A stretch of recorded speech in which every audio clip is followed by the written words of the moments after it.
Bom, seguindo então, próxima questão, questão 145, prova amarela, né? Então vamos lá. A prefeitura de uma cidade planeja construir 3 postos de saúde. Esses postos devem ser construídos em locais equidistantes entre si e de forma que a distância desses 3 postos ao hospital dessa cidade sejam iguais. Foram conseguidos 3 locais para a construção dos postos de saúde que apresentam as características desejadas e que distam 10 km entre si, conforme o esquema, no qual o ponto H representa o local onde está construído o hospital. Os pontos P1, P2, P3, os postos de saúde, esses 4 pontos estão em um mesmo plano. A distância em quilômetros entre o hospital e cada um dos postos de saúde é um valor entre... Bom, então deixa eu só desenhar o esquema, né? Rapidamente que ele coloca aqui. Você tem um hospital, certo? E aí que dista uma distância de um certo ponto, P1. Aí tem uma outra distância de um posto P2, que é o P3 na verdade. E aqui um posto P2. E essas distâncias aqui são as mesmas, são equidistantes dos postos. E também a distância entre os postos é a mesma, igual a 10 km.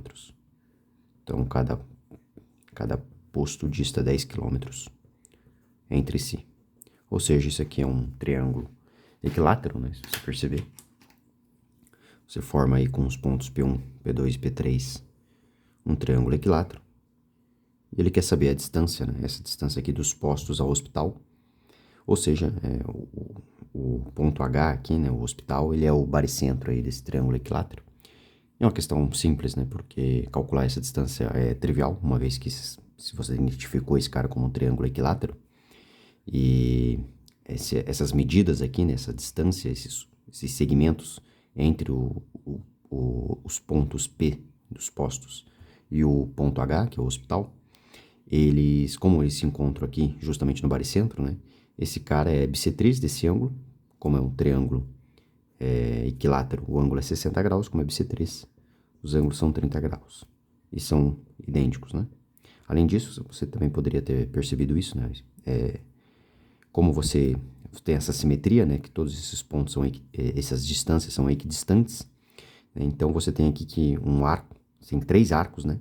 E tem que ter o mesmo comprimento cada um, né? Ou seja, todos eles têm que ter 120 graus. Também seria uma outra forma de você ver isso. São triângulos isósceles e esses triângulos são idênticos. Então, para calcular essa distância, eu não vou perder tempo, eu vou aplicar logo a lei dos cossenos aqui, né? Você tem que 10 ao quadrado, aplicar a lei dos cossenos, por exemplo, nesse triângulo aqui, ó. Então, 10 ao quadrado é igual a essa distância que eu vou chamar de D. D ao quadrado mais D ao quadrado. É a mesma, né? Essas distâncias aqui. Menos 2 vezes D vezes o cosseno de 120. Certo? Então, você tem que 100 é igual a 2D ao quadrado, que eu já vou colocar em evidência, né? Aparece tanto aqui quanto aqui. Então, que multiplica 1 menos o cosseno de 120. O cosseno de 120 o cosseno está no segundo quadrante, né? Portanto, o cosseno, ele é negativo. E vale justamente o cosseno de 60, né? Que é meio. Portanto, vai ficar menos meio. Ou seja, 1 mais 1 meio, 3 meios, né? E aí, a gente vai ter o seguinte, 100, aí 2D ao quadrado, vezes o 3 meio, quarto 2. Portanto, D é igual a mais ou menos raiz de 100 sobre 3. Ou seja, D é igual a mais... Vai ser positivo, né? Estamos falando de uma distância. 10 sobre raiz de 3. E ele quer em que a alternativa traz um valor entre, né? Ou seja, está compreendido em qual valor. Talvez seja mais fácil a gente trabalhar, então, dentro da raiz mesmo, né? O 100 dividido por 3 algo do tipo 33,33, enfim, é uma dízima, né? Mas com certeza é menor do que a raiz, né? É menor do que 36, certo? O cara que está dentro da raiz. E raiz de 36 é 6. E é com certeza maior do que 25.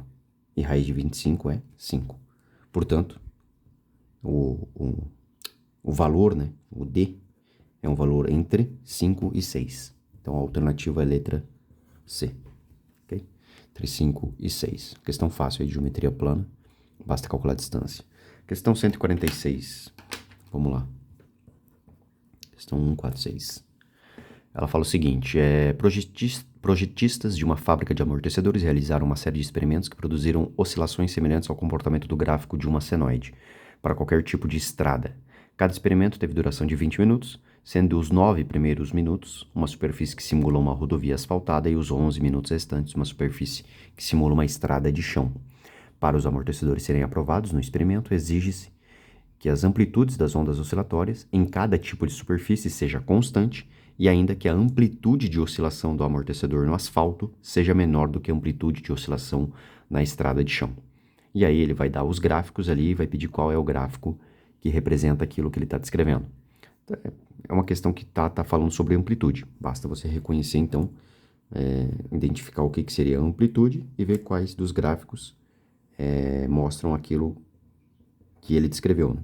Primeiro ele diz que os primeiros 9 minutos é uma estrada asfaltada, uma rodovia asfaltada, e com uma amplitude na rodovia asfaltada, ele fala menor do que a amplitude na estrada de chão. Então, você vai ter algo tipo assim, a amplitude sempre é constante, não muda, né? A amplitude é a altura aqui, ó. Isso aqui é a amplitude, né? Então, isso é a altura que não vai mudar. E depois, quando ir para a estrada de chão, ele diz que a amplitude é maior. Portanto, vai fazer algo assim, né? Mas também constante. Né? Não cai a amplitude aqui. Ok? E aqui é aproximadamente, então, 9 segundos, né? Isso aqui é o tempo. Então, os 9 primeiros segundos no asfalto e depois o restante. Então, você tem que identificar um gráfico como esse, que é justamente a alternativa A. As outras alternativas você descarta, né? Por exemplo, se você analisar ali os gráficos, né? Se tiver a prova em mãos, o gráfico B não pode ser, porque claramente a amplitude está diminuindo, né? Se você perceber a amplitude na estrada de chão, né? A partir ali dos 10 segundos, você claramente vê que a amplitude está diminuindo. A letra C, a amplitude da estrada está menor do que a amplitude do asfalto, não é o que ele quer. Ele falou que tem que ser o contrário. Né? A alternativa D, a amplitude se mantém constante, nos dois casos, então não é o que ele quer. A alternativa E, idem, né? Ele está mantendo a amplitude como constante também. Então só pode ser a alternativa A, não tem jeito. Okay? E, por fim, vamos ver a 147. A 147 vai falar o seguinte: um jardineiro dispõe de km lineares, 147, km lineares de cerca baixa para fazer um jardim ornamental. O jardim delimitado por essa cerca deve ter a forma de um triângulo equilátero, um quadrado ou um hexágono regular. A escolha será pela forma que resulte na maior área. O jardineiro escolherá a forma de... Então, eu tenho K metros de linha, né? K metros de cerca, na verdade. E eu tenho 3 figuras. Eu tenho um triângulo equilátero para montar essa cerca. Eu tenho um quadrado, que eu posso montar essa cerca também.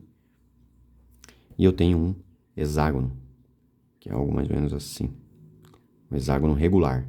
Hexágono regular significa que todos os seus lados são iguais e, portanto, os ângulos internos também.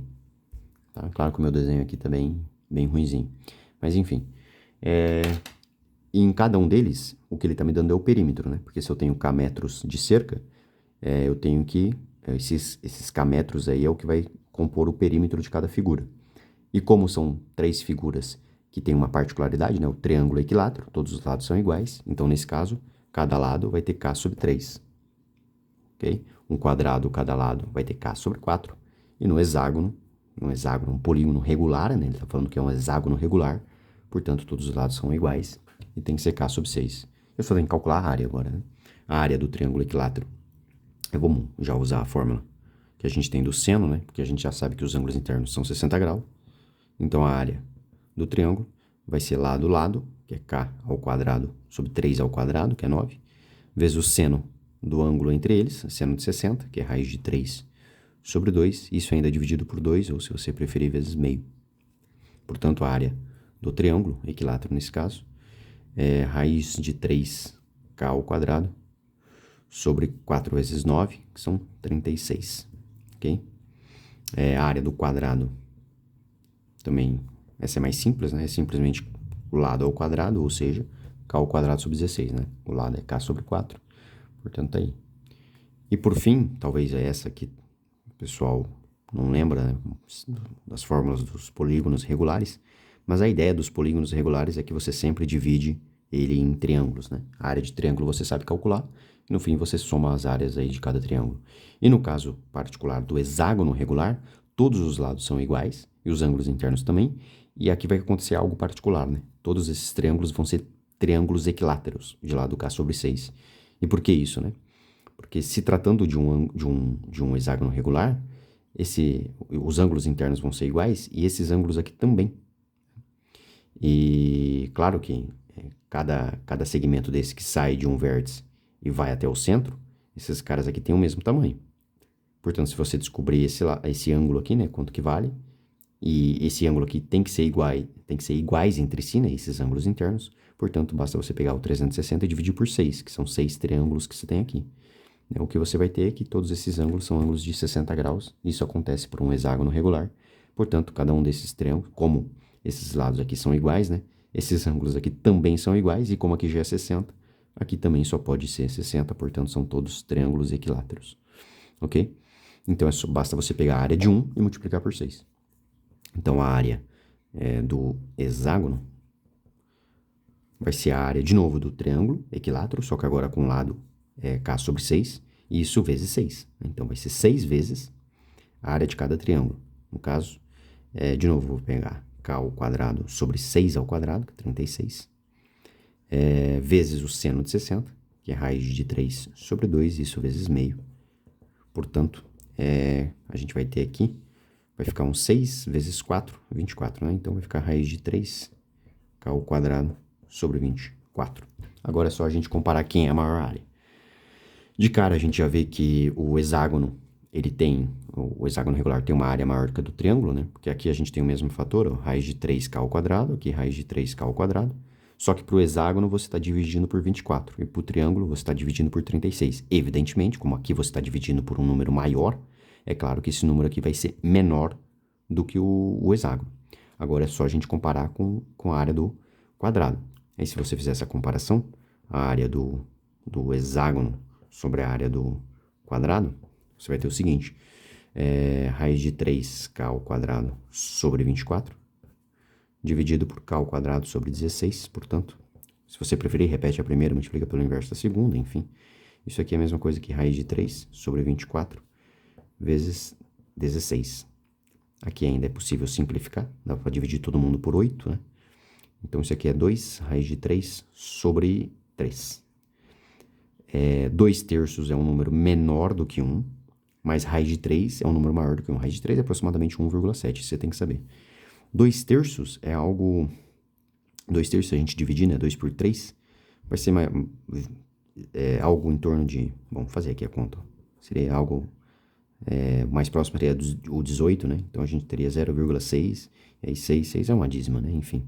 Mas se você faz 0,6, só com uma casa decimal aí, não vamos fazer muito. Seria, na verdade, se você aproximar para uma casa decimal, seria 0,7, né? Porque aqui o 6 está mais próximo a segunda casa decimal aqui está mais próxima do 9, né? Então, a aproximação correta aqui seria 0,7. Mas, enfim, pode pegar o 0,6 também. Então, se você faz 0,7 vezes 1,7, né? Então, isso aqui, essa razão entre as áreas aqui, é aproximadamente 7 vezes 7.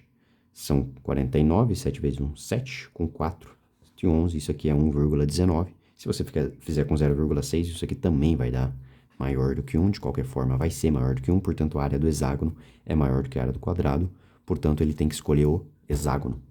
E a área do hexágono é raiz de 3K² sobre 24. E a resposta correta é letra A, hexágono regular, pois a área do jardim em metro quadrado será K² raiz de 3 sobre 4. Portanto, tá aí, resposta correta. E, bom, terminar por aqui, depois eu faço o restante.